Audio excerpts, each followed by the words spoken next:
नमस्कार व्यूअर्स। मैं सुरजीत विश्व कृषि का नया एपिसोड में आप सब लोगों को बहुत बहुत स्वागत करता हूं। आज डिस्कस करेंगे केज कल्चर के ऊपर। 2007 साल में CMA-FRI और DAHDN-F इंडिया में फर्स्ट केज कल्चर को इंट्रोड्यूस किया था। केज कल्चर को प्रमोट करने के लिए NFDB का एक बैक एंड सब्सिडी स्कीम भी है। तो मैंने भी बहुत सारे केज फार्मिंग देखा है, जो केज फार्मिंग में generally pangasius and GIFT variety tilapia का कल्चर होना चाहिए।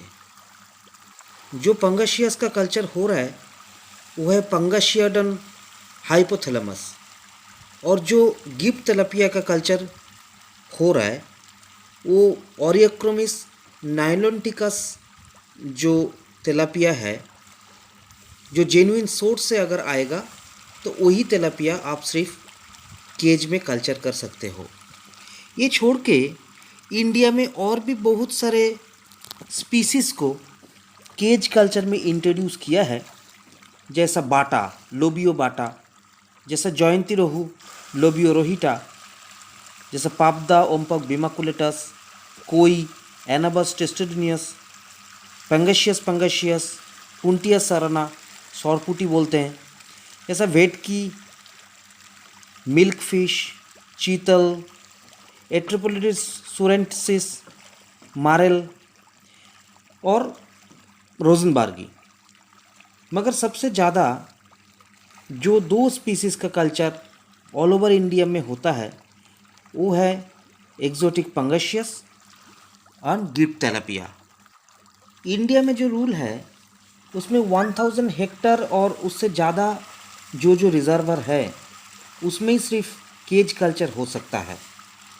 ये छोड़ के जहाँ पे केज लगाएंगे वहाँ पे एवरेज वाटर डेप्थ 10 मीटर होना चाहिए, नहीं तो केज का जो नीचे का हिस्सा ये इसके साथ रिजर्वर का जो लोअर पोर्शन लोअर बेड इसका डेप्थ एटलीस्ट 6 मीटर होना चाहिए।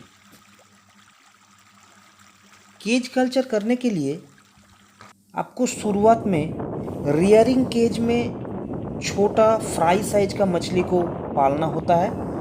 उसके बाद ग्रो आउट केज में बड़ा साइज का मछली, जो रियरिंग केज में फिंगरलिंग साइज बन गया वो फिंगरलिंग साइज का कल्चर होगा ग्रो आउट केज में। तो ये मेरा पर्सनल ओपिनियन है कि अगर ये जो रेयरिंग पोर्शन मतलब नर्सरी पोर्शन अगर कोई तालाब में, मिट्टी का तालाब में अगर किया जाए तो आपका सर्वाइबिलिटी अच्छा रहेगा, और वो मछली सिर्फ ग्रो आउट केज में ही सिर्फ केज कल्चर करे तो मेरे ख्याल से अच्छा रहेगा। पंगाशियस और तिलापिया दोनों मछली जितना खाना देंगे उतना ही खाता है, इसीलिए पंगाशियस और तिलापिया कल्चर करने के साथ साथ आपको नोट शीट बनाने का भी हैबिट करना होगा, और जितना परसेंटेज ऑफ फीड आप देना चाह रहा है उतना ही परसेंटेज फीड आपको देना है, अदरवाइज इसमें प्रॉफिटेबिलिटी आना मुश्किल हो जाएगा। केज में कल्चर करने से नॉर्मली डिजीज़ इफ़ेक्ट कम होना चाहिए, क्योंकि यहाँ पे फ्लोटिंग वाटर रहता है, इसीलिए डिजीज़ इफ़ेक्ट कम होता है। मगर शुरुआत में जब आप मछली छोड़ेंगे केज में उस टाइम ऑब्वियसली सॉल्ट 5% सॉल्ट का एक घोल बना के उसमें सैनिटाइज कर लीजिए। 5% KMNO4 जो पोटेशियम परमंगनेट इसका घोल बना के उसमें भी सैनिटाइज करके मछली को केज में छोड़िएगा। पांगास मछली के लिए रियरिंग केज मतलब नर्सरी केज के साथ ही होगा, रिजर्वर में होगा, कोई प्रॉब्लम नहीं है। मगर हम लोग प्रेफर करेंगे गिफ्ट तिलापिया के लिए ऑब्वियसली नर्सरी स्टेज को 8 दिन तालाब में किया जाए। इंडिया गवर्नमेंट केज कल्चर को प्रोमोट करने के लिए सब्सिडी स्कीम दिया है, जिसमें 40% to 60% बैक एंड सब्सिडी मिलता है, मगर ये डिफरेंट स्टेट और डिफरेंट इंडिविजुअल पे अलग अलग हो सकता है। केज कल्चर का बेसिक जो एडवांटेज है कि ये इसमें इन्वेस्टमेंट बहुत कम लगता है, इसमें गवर्नमेंट का कुछ सब्सिडी भी मिलता है, इसमें फिश छोड़ने के बाद इसको इंस्पेक्शन करना बहुत इजी रहता है, इसमें इन्फेक्शन होने का चांसेस बहुत कम रहता है। केज में मछली को फीडिंग देना बहुत आसान है और यहाँ पे फीड प्रॉपरली यूटिलाइज होता है, मगर ऑलवेज फ्लोटिंग फीड यूज़ करना है। कोई भी सिंकिंग फीड यहाँ पे यूज़ नहीं करना चाहिए। हाई डेंसिटी का कल्चर, जिसको इंटेंसिव कल्चर हम लोग बोल सकता है, यहाँ पे मछली को सैम्पलिंग भी कर सकता है इजीली। इसमें लेस मैन पावर लेके केज कल्चर कर सकता है। हार्वेस्टिंग करना बहुत इजी है, बहुत कम लोग नेट को एक जगह करके हार्वेस्टिंग कर सकता है। ऐसे बहुत सारे सुविधाएं यहाँ पे उपलब्ध होता है, इसीलिए केज कल्चर गवर्नमेंट की तरफ से बहुत प्रमोशन है, मगर उस हिसाब से इंडिया में केज कल्चर अभी भी सक्सेसफुल नहीं हुआ।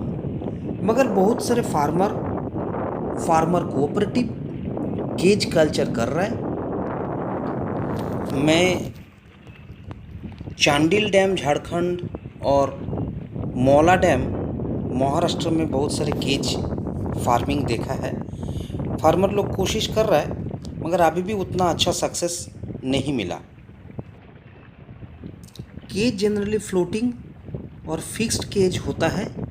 ये छोड़ के सबमर्ज्ड एंड मूवेबल केज, जहाँ पे साइक्लोन ज़्यादा होता है, वो सब जगह पे होता है। स्क्वायर एंड रेक्टेंगुलर साइज का केज हम लोग ज़्यादा देखते हैं, मगर राउंड शेप केज सी में किया जाता है। केज कल्चर बहुत प्रॉफिटेबल फार्मिंग है। हम लोगों को केज कल्चर की तरफ इंटरेस्ट बढ़ाने के लिए गवर्नमेंट की तरफ से भी बहुत इनिशिएटिव लिया जा रहा है। सिर्फ हम लोगों को केज कल्चर प्रॉपरली करना चाहिए, जहाँ पे बहुत अच्छा प्रॉफिटेबिलिटी भी है। तो आज के लिए इतना ही। हम लोग बहुत सारे केज देख के अभी रिटर्न आ रहा है। आप लोग खुश रहिए। Thank you. आज के लिए इतना ही। नमस्कार। जय हिंद।